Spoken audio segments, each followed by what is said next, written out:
এটা একটা মসজিদ এবং এই মসজিদটাকে পীরের মসজিদ বলা হয়। আমাদের এখানে হচ্ছে মজিদপুর গ্রামে এই মসজিদটাকে অবস্থিত।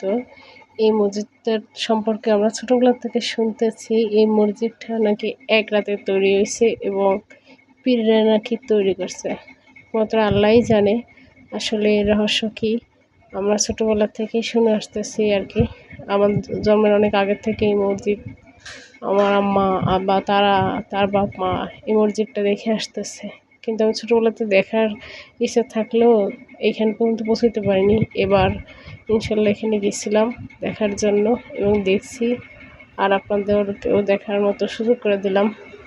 এই মসজিদটার সাথে একটা মসজিদটা নাকি মানে একই রাতে তৈরি হয়েছে এবং এই যে খানজানালি যে বাগেরহাট মসজিদ, তারপর আরও কয়েকটা মসজিদ নাকি একই রাতে নাকি তৈরি হয়েছে। আমরা এটাই শুনে বড় হয়েছি, যেহেতু মসজিদটা গ্রামের ভিতরে অত মানুষ এখানে জমজমাট না, যেরকম বাগেরহাট খানজানালি মাজার টাজার যেমন জমজমাট জন্য আর কি।